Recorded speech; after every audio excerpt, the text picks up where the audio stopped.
So, sir, my first question is regarding how can you transition from a stage of instant gratification to a constant satisfaction? Because बहुत बार हमारे साथ होता है कि हम social media पे कुछ देखते हैं तो हम हमारे फॉलोअर्स बढ़ गए, हमारे लाइक्स आ गए, तो हम 5-10 मिनट के लिए तो खुश हो जाते हैं, but that satisfaction is not sustainable at all. Even a longer type of gratification, like हमारे मार्क्स अच्छे आ गए तो हम 2-3 दिन के लिए तो खुश हो जाते हैं, but that satisfaction is also not sustainable. So, how can you be satisfied regardless of all these things at all times? इस क्वेश्चन का आंसर करने से पहले मैं इन दोनों वर्ड्स को थोड़ा सा डीपली समझना चाहूंगा और मिल करके हम समझने की कोशिश करेंगे. एक है इंस्टेंट ग्रेटिफिकेशन, मतलब क्या कि कोई ऐसा प्लेजर जो हमें पता है कि शॉर्ट टर्म में हमारे लिए अच्छा है लेकिन लॉन्ग टर्म में बुरा है, क्योंकि वो हमको अपना एडिक्ट बनाता चला जा रहा है और उसकी वजह से हम कोई ग्रो नहीं कर रहे हैं लाइफ में. हम जहां थे वहीं के वहीं हैं 10 साल में भी. तो उसको हम बोल सकते हैं इंस्टेंट ग्रेटिफिकेशन. बट अगर आप प्यासे हो, पानी पिया, अच्छा लगा, that is also instant gratification, but उससे आपको कोई हार्म नहीं हो रहा है.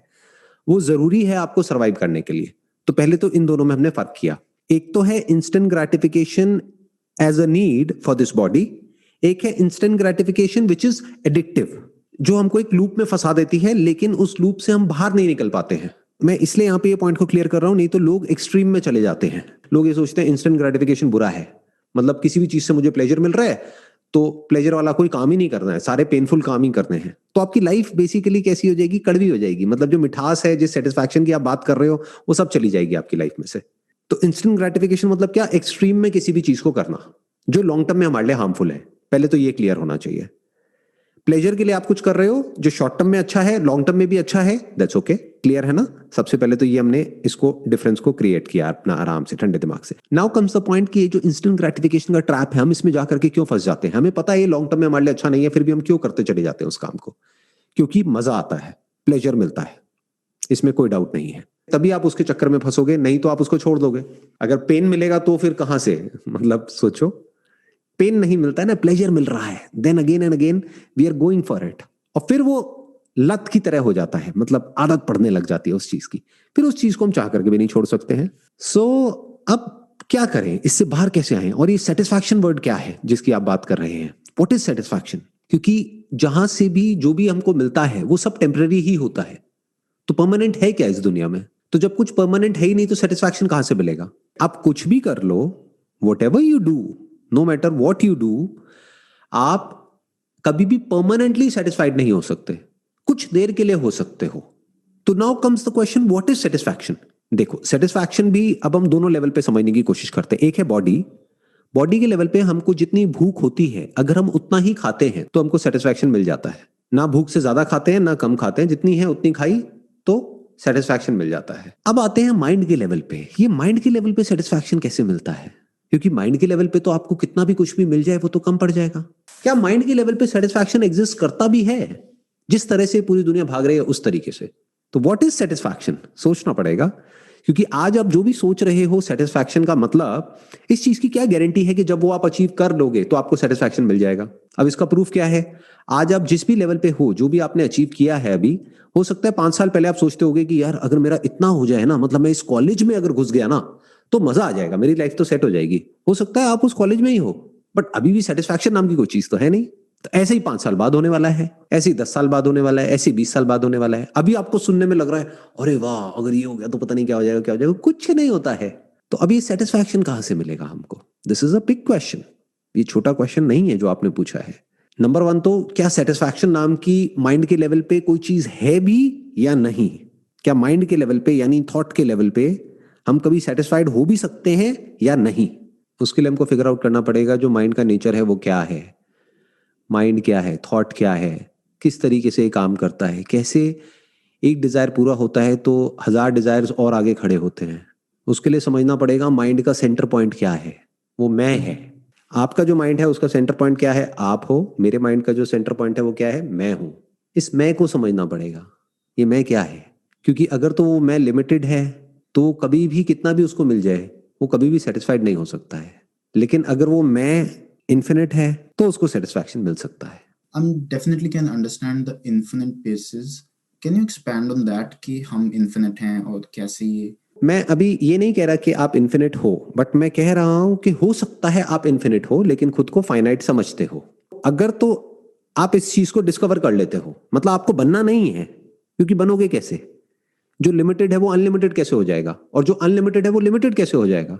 जो इन्फिनिट है वो फाइनाइट नहीं हो सकता, और जो फाइनाइट है वो कुछ भी कर ले वो इन्फिनिट नहीं हो सकता। तो समझना पड़ेगा हमारे अंदर क्या है जो फाइनाइट है और क्या है जो इन्फिनिट है, और हम दोनों में से क्या है, किसके साथ में हम आइडेंटिफाइड हैं। यानी कि थॉट के लेवल पे मैं क्या कहता हूं कि मैं क्या हूं। अगर तो मैं फाइनाइट हूं तो मुझे कितना भी मिल जाए वो कम पड़ जाएगा।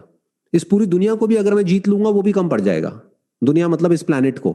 तब मैं दिमाग लगाऊंगा कि अब मैं और प्लैनेट्स को कैसे जीतूं, उस पर भी मेरा कब्जा हो जाए। जैसे आपने देखा होगा टिपिकली जो पॉलिटिशियंस होते हैं वो एक स्टेट के लेवल पे जब वो पहुंच जाते हैं तो उनका दिमाग चलता है कि अब मैं कंट्री के लेवल पे कैसे पहुंचूं। कंट्री के लेवल पे पहुंच जाते हैं तो उनका होता है कि किसी तरीके से पूरी दुनिया में मेरा दबदबा हो। नीचे से नीचे लेवल पे जो आदमी बैठा हुआ है और ऊपर से ऊपर जो लेवल पर आदमी बैठा हुआ है, सबके सब फाइनाइट है। सबके सबका जो मैं है वो लिमिटेड है, वो छोटा है, वो अधूरा है। तो वो अधूरा पूरा होने के लिए कुछ पाने की कोशिश करता है, लेकिन जिसको वो पा रहा है वो भी तो अधूरा ही है। चाहे बड़ा हो सकता है, छोटा हो सकता है, बट है तो अधूरा ही। तो उससे उसकी नीड कभी भी पूरी नहीं होती है। तो अगर अपने माइंड के लेवल पे आप इन दोनों को देख लेते हैं और बारीकी से इन दोनों में फर्क कर सकते हैं, मेरे अंदर क्या है जो लिमिटेड है और क्या है जो अनलिमिटेड है। क्या अनलिमिटेड जैसा कुछ है भी मेरे अंदर, ये सब कुछ ही लिमिटेड है? जैसे देखो, एक चीज में कोई डाउट नहीं होनी चाहिए कि ये जो बॉडी है दैट इज लिमिटेड। आपकी बॉडी वहां पर है, अभी आप कनाडा में हो तो वहां पर है, इंडिया में नहीं है ना। आपका जो थॉट है वो भी लिमिटेड है। क्यों? क्योंकि आपका जो थॉट है वो आपका जो इंफॉर्मेशन अंदर फीडेड है, जो भी मेमोरी है, उसके बाहर नहीं सोच सकता है। कोई ऐसी जगह के बारे में आप सोच सकते हो जिसके बारे में ना तो आपने कभी पढ़ा है, ना सुना है, ना आपकी मेमोरी में ऐसा कुछ है? अगर ऐसी किसी जगह के बारे में आप इमेजिन भी करोगे तो आप क्या करोगे? जो आपको पता है उन दोनों चीजों को मिला करके एक जगह इमेजिन करोगे। यानी एक लाल रंग आपके माइंड में पड़ा हुआ है और एक ब्राउन कलर की जो एक फार्म लैंड होती है वो पड़ा हुआ है, तो आप क्या इमेजिन कर सकते हो? एक रेड कलर की फार्म लैंड। लेकिन ये कुछ नया इमेजिन नहीं किया आपने, आपने लाल को और एक फार्म लैंड को मिक्स कर दिया है। आप कहोगे हाँ मैं इमेजिन कर सकता हूँ, मेरे माइंड में आ रहा है एक ऐसा कुत्ता जिसके सर पे सींग है। तो आपने क्या किया? किसी और जानवर के सींग उठा करके कुत्ते पे लगा दिए। एक्चुअल में आपने कोई नया कुछ क्रिएट नहीं किया है। इसको इमेजिनेशन कहते हैं। तो आपके थॉट की भी लिमिटेशन हमको क्लियर नजर आ रही है, फिर वो चाहे आपका थॉट हो चाहे मेरा थॉट हो। बट क्या इन दोनों के अलावा कुछ और भी है क्या हमारे अंदर? बॉडी और माइंड के अलावा कुछ और भी है क्या? और क्या वो लिमिटेड है या अनलिमिटेड है? अगर इसको आप बारीकी से देख पाओ और समझ पाओ तो फिर आपको ये जो सेटिस्फैक्शन है ये परमानेंट मिल सकती है। परमानेंट सेटिस्फैक्शन किसको मिल सकती है? जिसको अंदर तक ये पता लग गया है कि मैं कंप्लीट हूं अपने आप में, मुझे कुछ भी पाने की जरूरत नहीं है, कुछ भी करने की जरूरत नहीं है कंप्लीट होने के लिए। फिर आपका दूसरा सवाल आएगा कि जब हम ये जान लेते हैं तो फिर हम कुछ करेंगे ही क्यों? माइंड ऐसे चलने लग जाएगा। तो फिर आप जो भी करोगे वो ऐसे करोगे जैसे कि आप कंप्लीट हो, जो आप एक्चुअल में हो उसी तरह से एक्ट करोगे। तो जो कंप्लीट है वो कैसे एक्ट करेगा? उसके लिए ना तो रिलीजन के बेस पे कोई फर्क होगा दो लोगों के बीच में, ना नेशनैलिटीज के बेस पे कोई फर्क होगा, ना मेल फीमेल के बेस पे कोई फर्क होगा, ना इंसान और जानवर के लेवल पे कोई फर्क होगा। उसके दिमाग में किसी भी तरह का कोई फर्क होगा ही नहीं। उसके लिए सब एक होंगे। वो सबके लिए अच्छा ही सोचेगा, बुरा सोच ही नहीं सकता, क्योंकि सब कुछ उसमें ही है। सब कुछ किसमें है? इन्फिनिट में ही है। जो भी फाइनाइट है उसको एग्जिस्ट करने के लिए कोई इन्फिनिट फील्ड तो होनी चाहिए ना। साइंटिफिकली भी यही है ना।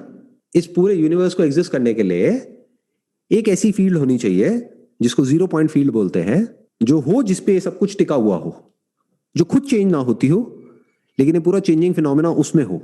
तो आप इन दोनों में से क्या हो? क्या आप वो चेंजलेस फील्ड हो? यानी एक तरह की एक मूवी चल रही है, लाइफ को देखो एक मूवी की तरह, एक स्क्रीन पे चल रही है, तो वो स्क्रीन नहीं बदलती है, स्क्रीन वहीं की वहीं है। अब स्क्रीन पे जो भी कुछ हो रहा है उससे स्क्रीन को कोई फर्क नहीं पड़ता है। मूवी कैसी भी हो, अच्छी हो बुरी हो, मूवी चलती रहती है। अगर मूवी में कोई न्यूक्लियर वेपन ब्लास्ट कर गया है तो उससे स्क्रीन नहीं फट जाती है, स्क्रीन वहीं की वहीं रहती है। हो सकता है आप वो स्क्रीन की तरह हो, या हो सकता है अभी बेसिकली क्या है, इस पूरी मूवी में आपको एक कैरेक्टर नजर आ रहा है जिसको अभी आप शीशे में देखते हो। आप कहते हो मैं ये हूं और मैं सिर्फ ये ही हूं। तो क्या आप उस कैरेक्टर को देखने वाले हो या आप वो कैरेक्टर हो? जो कैरेक्टर है वो फाइनाइट है और जो उसको देखने वाला है यानी कॉन्शियसनेस वो इन्फिनिट है। जो कॉन्शियसनेस है वो सब में अलग अलग नहीं है, कॉन्शियसनेस एक ही है, but the content of consciousness appears to be different. जैसे कोई मूवी देख रहे हो स्क्रीन के ऊपर, तो जो भी कुछ दिख रहा है वो किस में दिख रहा है? आपकी ब्रेन में ही तो दिख रहा है, आपको ही तो दिख रहा है। वो कैरेक्टर देखने में अलग अलग लग रहे हैं, तो हो सकता है उस कैरेक्टर में से एक कैरेक्टर आपको बहुत पसंद आ जाए, जिससे आप रिलेट कर लो, आप कहो अरे यार ये तो मेरे जैसा है, मुझे बहुत पसंद है, तो वो आपका फेवरेट हो गया। दूसरा विलेन हो गया, तो एक हीरो हो गया, एक विलेन हो गया। हीरो कौन है? आप हो। विलेन कौन है? कोई दूसरा है। बाकी सपोर्टिंग कैरेक्टर्स हैं दोनों तरफ, कुछ हीरो की तरफ है, कुछ विलेन की तरफ है। ये पूरी मूवी चल रही है। ज्यादा तो नहीं हो रहा है ये थोड़ा सा जो मैं बोल रहा हूँ, या आप क्लियर देख देख पा रहे हो? आप ठीक लग रहा है आपको सुनने में? Yes. Yeah. क्योंकि आई एम नॉट श्योर आपने किस स्टैंड पॉइंट से ये क्वेश्चन पूछा था। हो सकता है आपने पूछा होगा कि भाई इस मटेरियल वर्ल्ड में ये सेटिस्फैक्शन हमको कैसे मिलेगी। तो कड़वा सच ये है, यहाँ पर नहीं मिल सकती। देख लो जाकर के लोगों को, बड़े बड़े बिलियनर्स हैं जो फ्रॉड करके इधर उधर भाग गए हैं। आपको पता होगा, न्यूज पढ़ते होगे, बहुत पैसा था उनके पास में, क्या उनको सेटिस्फैक्शन मिल गई? नहीं मिली जी। इससे ये प्रूव होता है कि आप चाहे कुछ भी कर लो इस दुनिया में, परमानेंट सेटिस्फैक्शन नहीं मिलती है। जो परमानेंट सेटिस्फैक्शन है वो तभी मिल सकती है जब इस दुनिया का जो सच है वहां तक आप पहुंच जाओगे, यानी खुद के सच तक पहुंच जाओगे। क्योंकि आपका सच और इस दुनिया का सच अलग अलग नहीं है, एक ही है। जो बोलते हैं ना एक ओमकार सतनाम, तो क्या है वो सतनाम? सतनाम मतलब सत्य है। जो सत्य है वो सत्य क्या है, ये हमने सुना तो बहुत है, बट एक बार एक्सपीरियंशियली समझना पड़ेगा इसको। धीरे धीरे जैसे जैसे आप इसको देखते चले जाओगे खुद के सच को, तो आपको डीप एक सेंस ऑफ सेटिस्फैक्शन मिल जाएगा, डीप एक सेंस ऑफ पीस मिल जाएगा, जिसको सुकून बोलते हैं, शांति बोलते हैं। उसका मतलब समझ आ जाएगा कि अच्छा सुकून होता क्या है, शांति क्या होती है, और फिर आप रिलैक्स हो जाओगे अपनी लाइफ में। फिर जो करना है वो करते रहोगे ऊपर ऊपर लेवल से, लेकिन अंदर से ये भिकमंगापंती नहीं होगी जो बहुत लोगों में होती है, बहुत कुछ मिल जाने के बाद भी। बाहर से सेटिस्फाइड लग रहे होते हैं लेकिन अंदर से भरे पड़े हैं, कहीं से कुछ मिल जाए बस, और मिल जाए। ये और की जो भूख है ना वो मिट जाती है। How to be in the present moment in life in whatever we are doing, because बहुत बात होता है कि जब हम काम कर रहे होते हैं तो हम सोशल लाइफ के बारे में सोच रहे होते हैं, जब सोशल लाइफ में होते हैं तो काम के बारे में सोच रहे होते हैं। पढ़ाई में भी ऐसा काफी बार होता है कि जब हम पढ़ रहे होते हैं दिमाग में कुछ और चल रहा है, और overall it's a wastage of time. But how can you overcome this cycle कि you can be in the present moment, be attentive and just enjoy it? जो मैंने अभी पहले वाले क्वेश्चन का आपका आंसर दिया था ना, इसका भी आंसर वही है। प्रेजेंट मोमेंट है क्या, पहले उसको समझना पड़ेगा। What is present moment? क्या जिसको हम प्रेजेंट समझते हैं वो प्रेजेंट है या वो पास्ट है? ये बहुत बड़ा क्वेश्चन मार्क है। इसको ध्यान से कभी ऑब्जर्व करके देखना। घर की छत पे कभी खड़े हो जाना और देखना, अगर कहीं कोई फायरवर्क्स हो रहे हैं तो बम पहले फटता है, यानी दिखता पहले है, सुनाई बाद में देता है, कुछ सेकंड्स बाद आवाज आती है। कभी इस चीज को ऑब्जर्व किया है? उसके पीछे क्या रीजन है? क्योंकि लाइट तेज ट्रैवल करती है, साउंड धीरे ट्रैवल करती है, तो आपको आवाज बाद में आती है, दिखता पहले है। तो दोनों में से प्रेजेंट मोमेंट क्या है? क्योंकि जिस वक्त वो हुआ उस वक्त तो आपने उसको देखा ही नहीं, उसके कुछ सेकंड्स बाद देखा ना, तो वो तो पास्ट है जिसको आप देख रहे हो। जो सोच रहे हो मैं उसकी तो बात ही नहीं कर रहा, वो तो सब मेमोरी है। मेमोरी मतलब क्या? भूत। भूत मतलब क्या? पास्ट। इनफैक्ट फ्यूचर के बारे में भी जो भी आप सोच रहे हो that is on the basis of your memory. जो भी सोच रहे हो that is on the basis of memory. Memory मतलब क्या? पास्ट। तो प्रेजेंट किसको कहते हैं? जिसको पूरी दुनिया प्रेजेंट समझती है, क्या वो प्रेजेंट है या वो पास्ट है? तो इस तरह से समझना होता है प्रेजेंट मतलब क्या। प्रेजेंट को हिंदी में बोलते हैं वर्तमान। वर्तमान मतलब क्या? जो है। क्या है? जो सत्य है, जो बदलता नहीं है, जो आता जाता नहीं है, जो हमेशा रहता है, जो मिटता नहीं है, वो प्रेजेंट है। तो जिसमें सब कुछ आ जा रहा है वो सब परछाइयों की तरह है, आता है चला जाता है, होता पहले है, आता बाद में है, क्योंकि बीच में स्पेस भी है और टाइम भी है। जब स्पेस होगा तो टाइम भी होगा ना इन्वॉल्व। ये जो स्पेस टाइम फिनोमेना है इसको ध्यान से समझना पड़ेगा। जब भी स्पेस होता है, आप कुछ देख रहे हो और बीच में स्पेस है, तो लाइट को ट्रैवल करने के लिए टाइम लगेगा ना। जैसे फॉर एग्जाम्पल, बड़ा सिंपल एग्जाम्पल देता हूं, आप रात को आज अपने घर की छत पे चले जाना और आसमान में कुछ तारे देखना। जो भी तारे आपको दिख रहे हैं, क्या वो हैं या वो थे? आराम से सोचना, आराम से गूगल करना, एक बार स्टडी करना इसके ऊपर। क्योंकि जो भी आपको दिख रहे हैं, मतलब उसमें से बहुत सारे ऐसे हैं जो millions of light years away हैं।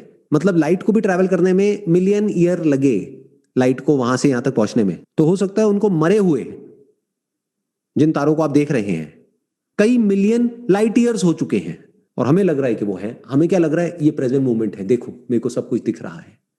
प्रेजेंट कहां है? इट मे और मे नॉट बी देयर। और एक बात तो पक्की है, जैसे आपको दिख रहे हैं तारे, जो भी आसमान में दिख रहे हैं, वैसे तो बिल्कुल भी नहीं है। या तो वो मिट चुके हैं या वो बदल चुके हैं। ऐसे इस दुनिया में है, होता पहले है, सुनाई बाद में देता है, होता पहले है, दिखाई बाद में देता है। तो प्रेजेंट को देखोगे कैसे? तो प्रेजेंट मोमेंट में रहने का मतलब क्या है? जो भी दिख रहा है आपको वो तो सब पास्ट है, और जो भी सोच रहे हो वो सब उसी पास्ट के बेस पे सोच रहे हो। तो जिसमें ये सब कुछ चल रहा है वो वर्तमान है, वो आप हो। तो प्रेजेंट मोमेंट में आपको रहना नहीं है, आप ही प्रेजेंट मोमेंट हो। ये प्रेजेंट, पास्ट और फ्यूचर सब कुछ आप में है। इसको बोलते हैं देश और काल। काल मतलब क्या? टाइम। और देश मतलब क्या? स्पेस। स्पेस और टाइम आप में है, कॉन्शियसनेस में है, इसके बाहर नहीं है। और ये तीनों एक दूसरे से जुड़े हुए हैं, जिसको हम बोलते हैं ना पास्ट, प्रेजेंट, फ्यूचर। तो इस तरह से आप एक एक करके स्टेप बाय स्टेप आराम आराम से चीजों को देख सकते हैं, समझ सकते हैं, अगर आप एक्चुअल में इंटरेस्टेड है ये समझने में कि स्पेस टाइम फिनोमेना एक्चुअल में क्या है। अपने अंदर झांक के देखो, आपको सब कुछ दिखेगा, सारे आंसर्स मिलेंगे एक एक करके, एक एक करके सब समझ आता चला जाएगा। फिर आप कभी भी कुछ भी करोगे नहीं सेटिस्फाई होने के लिए, यानी आपकी सेटिस्फैक्शन फिर टाइम में नहीं होगी, अभी होगी, यही होगी, इसी वक्त। और अभी और यही कभी जाने वाला नहीं है, बाकी सब चला जाता है। क्योंकि 10 साल बाद भी अभी होगा, जहां भी आप होगे वहां पे क्या होगा? अभी और यही। तो अभी में कहीं पर भी बैठे बैठे आप एक सेकंड में देख सकते हो कि आप क्या हो, और उस लेवल पर कुछ भी नहीं बदल रहा है। सब कुछ वैसा ही है जैसा पहले था। पहले मतलब कब? हजारों साल पहले जो था वैसा ही अभी है, वैसा ही रहने वाला है, कुछ नहीं बदला है। ऊपर ऊपर लेवल पे सब कुछ बदल रहा है, वो बदलता रहेगा। तो इस तरह से आराम से देखना होता है। तो हमारे को जो ये कॉन्सेप्ट्स हैं of time, space, consciousness, happiness, satisfaction, peace of mind, ये सारी चीज़ें क्लियर होने लग जाती है।